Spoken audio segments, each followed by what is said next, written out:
Hello friends, welcome back to PG Diploma Academy. तर मित्रांनो, आता ह्या फंक्शन आणि कन्स्ट्रक्टर या युनिट मधले आपले आतापर्यंत बरेचसे टॉपिक्स झालेले आहेत. इनलाईन फंक्शन झाला, हे तर आधीच सर्व झालं.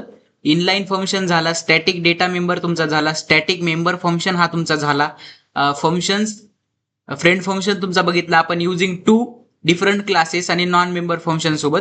त्यानंतर आपण ॲरे ऑफ ऑब्जेक्ट हे आधीच बघितला होता. आणि ऑब्जेक्ट ॲज फंक्शन आर्ग्युमेंट, फंक्शनच्या आर्ग्युमेंट मध्ये तुमचा ऑब्जेक्ट कसा पास केला जातो हे पण आपण बघितलं होतं. आणि मागच्या 2-3 लेक्चरच्या निमित्ताने आपण कन्स्ट्रक्टर बी बघितले. कन्स्ट्रक्टरचे टाईप 3 टाईप कन्स्ट्रक्टरचे 3 टाईप आहेत. डिफॉल्ट कन्स्ट्रक्टर, पॅरामीटराइज कन्स्ट्रक्टर आणि कॉपी कन्स्ट्रक्टर, हे तिन्ही टाईप आपण बघितलेले आहेत. आता मित्रांनो, कन्स्ट्रक्टर ओव्हरलोडिंग काय राहतं आजच्या लेक्चरमध्ये बघणार आहोत. आणि उद्याच्या लेक्चरमध्ये म्हणजे याच्या नंतरच्या लेक्चरमध्ये आपण कन्स्ट्रक्टर विथ डिफॉल्ट आर्ग्युमेंट बघूया. आणि त्यानंतर डिस्ट्रक्टर घेऊन हा तुमचा युनिट 2 पूर्ण आपला संपून जाईल मित्रांनो. हा युनिट 2 संपल्यानंतर आपण युनिट 3 इनहेरिटन्सला सुरुवात करणार आहोत. तर हे युनिट 2 चे फक्त आपले आता 2 पॉईंट बाकी आहेत. जर हे आधीचे लेक्चर्स तुम्ही बघितले नसतील तर ते बघून घ्या. प्लेलिस्ट अवेलेबल आहे C++ लँग्वेजची, आणि सी लँग्वेजची सुद्धा, आणि DSU ची सुद्धा, डेटा स्ट्रक्चर युझिंग सी लँग्वेजची सुद्धा. हे सर्व प्लेलिस्ट तुमच्या आपल्या पीजी डिप्लोमा अकॅडमी वरती अवेलेबल आहेत. तिथं जाऊन तुम्ही बघून घ्या. कॉपी कन्स्ट्रक्टर कालच्या लेक्चरच्या निमित्ताने झाला. आज आपण कन्स्ट्रक्टर ओव्हरलोडिंग बघणार आहोत. काही नाही मित्रांनो, जे आपण कन्स्ट्रक्टर शिकले डिफॉल्ट, पॅरामीटराइज आणि कॉपी, तेच तिन्ही कन्स्ट्रक्टर आपल्याला एका प्रोग्राम मध्ये वापरायचे आहेत. त्याच्याने कन्स्ट्रक्टर ओव्हरलोडिंग याला आपण अचीव्ह करू शकतो. आता बघा मित्रांनो, when constructor name are same but their arguments are different, then it is called as constructor overloading. पहा, कन्स्ट्रक्टरचे नावं जेव्हा सेम असतात पण त्यांची आर्ग्युमेंट्स म्हणजे त्यांचे पॅरामीटर्स जेव्हा डिफरंट असतात कन्स्ट्रक्टर्सचे, तेव्हा त्याला कन्स्ट्रक्टर ओव्हरलोडिंग असं म्हटलं जातं मित्रांनो. म्हणजे डिफॉल्ट कन्स्ट्रक्टर हा झाला पॅरामीटराइज कन्स्ट्रक्टर, आणि हा झाला तुमचा कॉपी कन्स्ट्रक्टर. या तिन्हीचे नाव सेमच आहेत, कोड आणि इथं पण कोड. पण यांची आर्ग्युमेंट्स, इथं तर काहीच आर्ग्युमेंट्स नाहीत. इथं एक्स आर्ग्युमेंट आहे आणि इथं ऑब्जेक्टच तुमचा आर्ग्युमेंट म्हणून आलेला आहे. कोण एम हा ऑब्जेक्ट आर्ग्युमेंट म्हणून आलेला आहे. म्हणजे इथं काय झाले, यांचे नावं तर सेम आहेत पण त्यांचे आर्ग्युमेंट डिफरंट आहेत. याच्याकडे आर्ग्युमेंटच नाही आहेत, याच्याकडे फक्त एकच आर्ग्युमेंट आहे, ते बी एक्स नावाचा, आणि ह्याच्याकडे आर्ग्युमेंट म्हणून त्याचा ऑब्जेक्ट आहे या क्लासचा, कोड नावाच्या क्लासचा. मग मित्रांनो, हे तिन्ही कन्स्ट्रक्टर आहेत पण त्यांचे नावं तर सेम आहेत, पण त्यांचे आर्ग्युमेंट्स आर डिफरंट. म्हणजे याच्या थ्रू काय झालं, हा प्रोग्राम मध्ये तुमची कन्स्ट्रक्टर ओव्हरलोडिंग झाली म्हणजे तिन्ही पण कन्स्ट्रक्टर एकाच प्रोग्राम मध्ये तुम्ही यूज करू शकता. हे आपल्याला C++ मध्येच आपण अचीव्ह करू शकतो.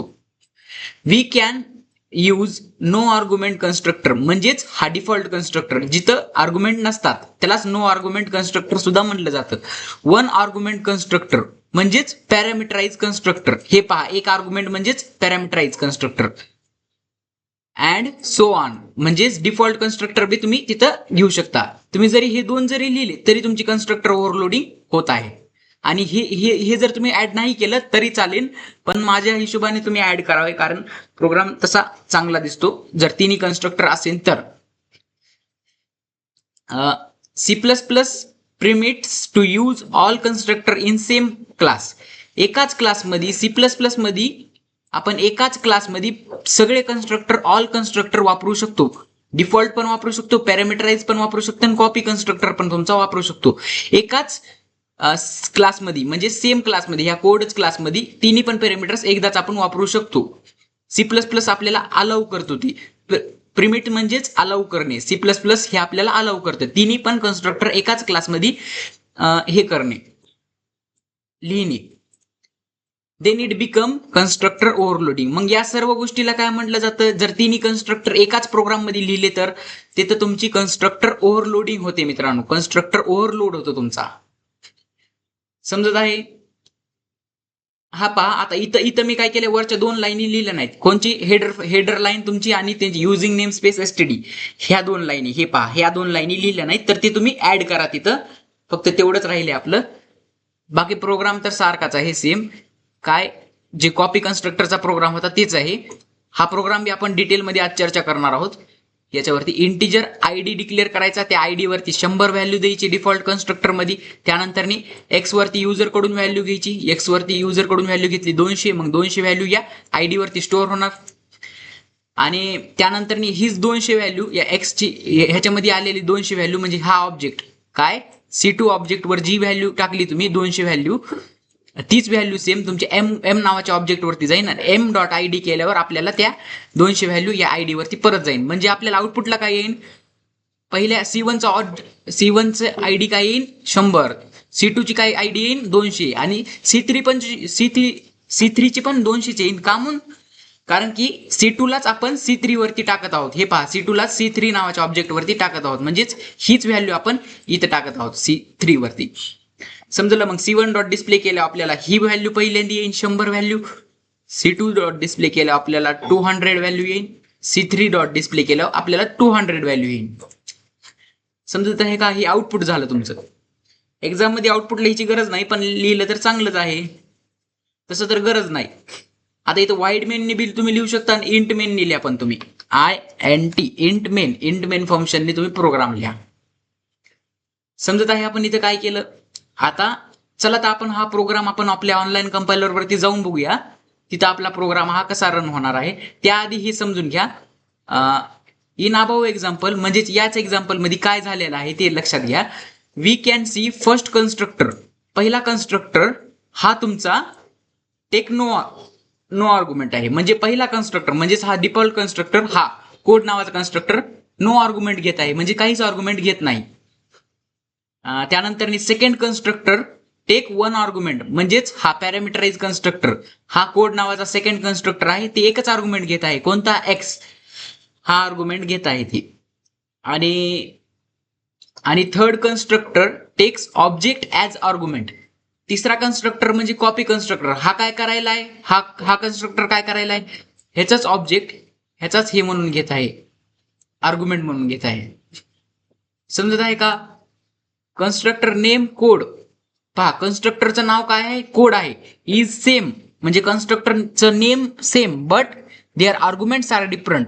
म्हणजे ह्याचा आर्ग्युमेंट काय आहे, याचा आर्ग्युमेंट तर काहीच नाही, ह्याचा आर्ग्युमेंट एक्स आहे आणि याचा आर्ग्युमेंट त्याचा ऑब्जेक्ट आहे. कन्स्ट्रक्टरचे नाव तर सारखे आहेत, कोड कोड कोड, पण त्यांचे आर्ग्युमेंट्स डिफरंट आहेत. ह्याचा तर काहीच नाही, ह्याचा तर एक्स आहे आणि याचा तर ह्याचा ऑब्जेक्टच आहे. समजलं का? त्यांची नावं तर सेम राहतात आणि त्यांचे आर्ग्युमेंट्स डिफरंट राहतात. Then it is called constructor overloading. मग यालाच तुमची कन्स्ट्रक्टर ओव्हरलोडिंग असं म्हणलं जातं मित्रांनो. कन्स्ट्रक्टर विथ डिफॉल्ट आर्ग्युमेंट आपण उद्याच्या लेक्चरमध्ये, याच्या नंतरच्या लेक्चरमध्ये बघून घेऊया. कन्स्ट्रक्टर विथ डिफॉल्ट आर्ग्युमेंट आणि त्याचा प्रोग्राम याच्या नेक्स्ट लेक्चरमध्ये बघून घेऊया. सो आता काय करूया आपण, हा प्रोग्राम कोणता, कन्स्ट्रक्टर ओव्हरलोडिंगचा प्रोग्राम आपण बघून घेऊया. So let's go. आता आपण आपल्या ऑनलाईन कंपायलर वरती जाऊया. सो फ्रेंड्स, आता आपण आपल्या ऑनलाईन कंपायलर वरती आलो आहोत. गुगल क्रोम वर जाऊन मी ऑनलाईन कंपायलर टाईप केलं, त्यानंतर जीडीबीचा हा कंपायलर आला. C++ लँग्वेज सिलेक्ट करणार. इथं लँग्वेज सिलेक्शनसाठी खूप साऱ्या लँग्वेजेस आहेत तुमच्या, तिथं C++ मी सिलेक्ट करणार. C++ सिलेक्ट केल्यावर ही कमेंट, हे लाईन्स मी काढून टाकणार, कमेंट आउटलाईन. त्यानंतर इथं लिहिणार मी using namespace std, using namespace std. ही लाईन मी इन्क्लूड करून घेणार. ही लाईन का म्हणून इन्क्लूड करायलोय, ही लाईन का म्हणून लिहित आहे हे तुम्हाला माहितीच आहे. जर आधीचे लेक्चर बघितले नसतील तर त्यांना ही लाईन का म्हणून इन्क्लूड केली हे त्यांना माहितच नसेल. पण ज्यांनी पहिल्यापासूनच आपले लेक्चर फॉलो करत आहेत, म्हणजे युनिट 1 पासून जर आपले लेक्चर फॉलो करत आहेत, त्यांना माहिती ही युझिंग नेम स्पेस std ही लाईन का म्हणून लिहिलेली आहे इथं. जर पहिल्यापासून लेक्चर फॉलो करत नाहीत तर ते पहिले लेक्चर आधी बघून घ्या. त्यानंतर आता कन्स्ट्रक्टर ओव्हरलोडिंग आपल्याला अचीव्ह करायची, म्हणजे तिन्ही कन्स्ट्रक्टर आपल्याला एकाच प्रोग्राम मध्ये, एकाच क्लासमध्ये वापरायचे आहेत. मग क्लास डिक्लेअर करून घ्या. CLASS क्लास तुमचा कोड नावाचाच क्लास डिक्लेअर करणार. त्यामध्ये मी काय करणार, आयडी नावाचं तुमचं हे बनवणार व्हेरिएबल, आयडी नावाचा इंटिजर व्हेरिएबल प्रायव्हेट मध्ये डिक्लेअर करणार. PRIVATE प्रायव्हेट मध्ये आयडी नावाचा व्हेरिएबल इंटिजर मध्ये डिक्लेअर करणार. INT आयडी डिक्लेअर केला. आता मी पब्लिक मध्ये पब्लिक मध्ये मी काय करणार, तुमचे तिन्ही कन्स्ट्रक्टर मी बनविणार. पहिला कन्स्ट्रक्टर हा तुमचा डिफॉल्ट कन्स्ट्रक्टर बनविणार. हा कोड झाला डिफॉल्ट कन्स्ट्रक्टर, ह्याच्यात काहीच आर्ग्युमेंट दिले नाहीत म्हणजे हा तुमचा झाला डिफॉल्ट कन्स्ट्रक्टर. हा तुमचा डिफॉल्ट कन्स्ट्रक्टर झाला. आता याच्यामध्ये मी काय करणार, आयडी वरती बाय हार्ड कोड करणार व्हॅल्यू. आयडी वरती मी हार्ड कोड करणार. काय आयडी देत आहे मी, 100 देत आहे.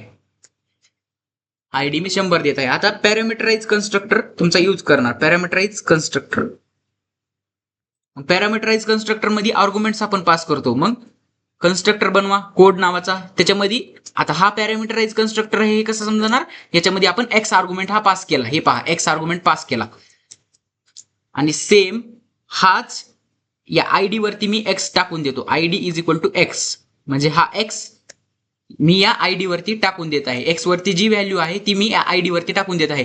एक्स वरती कोणती व्हॅल्यू आहे ती तर आता युजर देणार इथून इंट मेन फंक्शन मधून.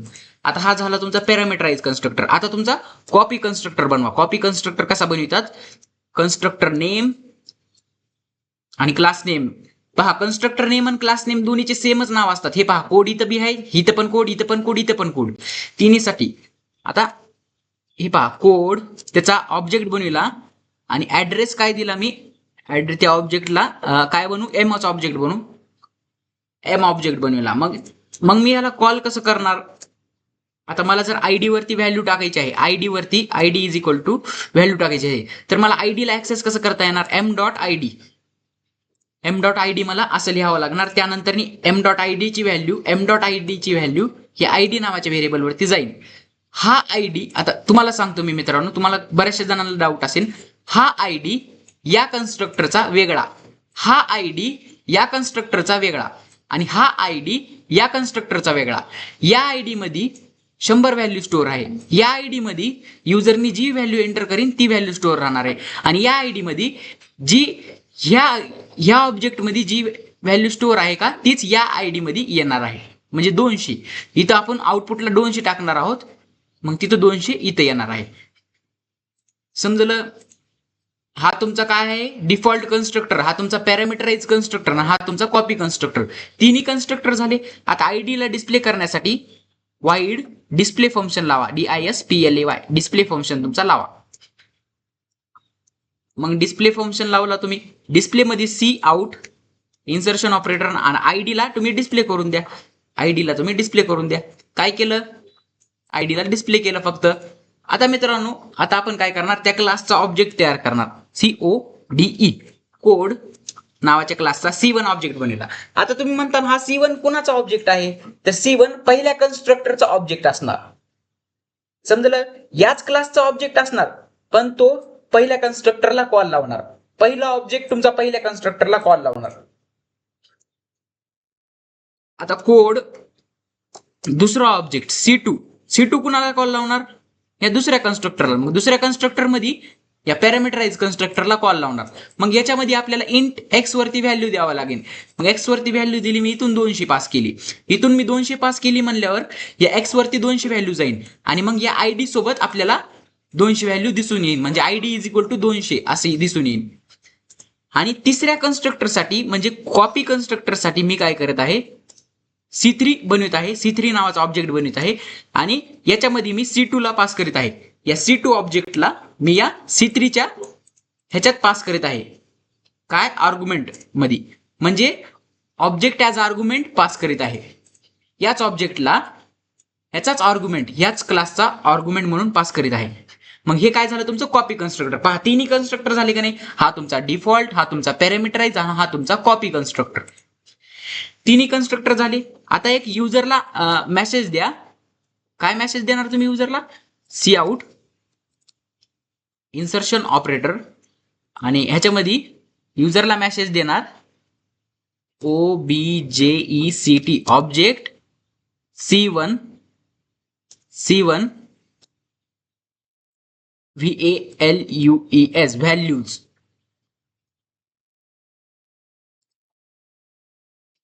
VALUE पहा, ऑब्जेक्ट C1 व्हॅल्यूज. आता पहा, इथं /n लावायचं विसरू नका. /n का म्हणून लावतो हे तुम्हाला सर्वांना माहितीच आहे. मला आता परत या गोष्टी रिपीट करण्याची गरज नसेल. आता मी काय करणार, C1 डॉट, मी पहिल्या आयडी ची व्हॅल्यू डिस्प्ले करणार आहे, म्हणजे C1 डॉट डिस्प्ले फंक्शन तुमचा लावणार मी. या डिस्प्ले फंक्शनला मी कॉल दिला, मग C1 डॉट डिस्प्ले केला की मला C1 ची आयडी मला आउटपुटला भेटून जाईल. आता रन मारून बघूया काय होतंय. पहा, C1 ची आयडी मला भेटली. काय आयडी आहे, 100. C1 ची आयडी भेटली. हे पहा, C1 ची आयडी 100 आहे. आता C2 ला मी कॉल लावणार. C2 ला कॉल लावतो, कॉपी करणार तुमचं आणि हे इथंच पेस्ट करून देणार. आता C2 ला कॉल लावतो. C2 ऑब्जेक्टला मी कॉल लावला तर काय, C2 लिहा. आता बघूया, आता C1 वरती 100 आणि C2 वरती 200 आली का. 200 जी की आपण इथून पास केली, कुठून, इथून या ऑब्जेक्ट मध्येच पास केली, त्याचा पॅरामीटर म्हणून पास केली म्हणल्यावर या एक्स वरती 200 आली. एक्स वरती 200 आली म्हणल्यावर या आयडी वरती ही एक्स ची व्हॅल्यू गेली, 200 या आयडी वरती गेली. मग आयडी जेव्हा मी डिस्प्ले केली तेव्हा मला 200 व्हॅल्यू आउटपुटला आली. पहा, आयडी इथं मी डिस्प्ले केली. आता C2 झालं. आता C3 साठी बोलवा, सेम C3 साठी बोलवा. मग C3 ला बी बोलविलं आपण, C3, आणि इथं पण C3 ला कॉल द्या, C3 डॉट डिस्प्लेला. आता मित्रांनो काय होणार पहा, C3 साठी पण 200 व्हॅल्यू येणार. का म्हणून, कारण की या C2 नावाच्या ऑब्जेक्टला आपण C3 वरती टाकलं होतं, म्हणजे हीच व्हॅल्यू याच्यावरतीच टाकत आहोत आपण, असं थोडक्यात केलं. मग मित्रांनो, दोन्ही पहिली व्हॅल्यू 100 आणि दोन्हीच्या व्हॅल्यू बाकीच्या 200 आल्या. सेम आउटपुट तुमच्या पीडीएफ वरती होतं आणि सेम आउटपुट आपलं आलेलं आहे. आणि तिन्ही कन्स्ट्रक्टर आपले अचीव्ह झालेले आहेत, कॉपी कन्स्ट्रक्टर, पॅरामीटराइज कन्स्ट्रक्टर आणि डिफॉल्ट कन्स्ट्रक्टर. समजलं तुम्हाला कन्स्ट्रक्टरचा खेळ काय राहतोय. तिन्ही कन्स्ट्रक्टर एका प्रोग्राम मध्ये लिहिले, म्हणजेच हे सर्व गोष्टी तिन्ही कन्स्ट्रक्टर एका प्रोग्राम मध्ये लिहिले, म्हणजेच हा तुमचा काय झाला, constructor overloading, CO constructor overloading झाला तुमचा. समजलं. होप की तुम्हाला आजचं लेक्चर समजलं असेल तर लाईक करा, शेअर करा, सबस्क्राईब करा. Bye bye.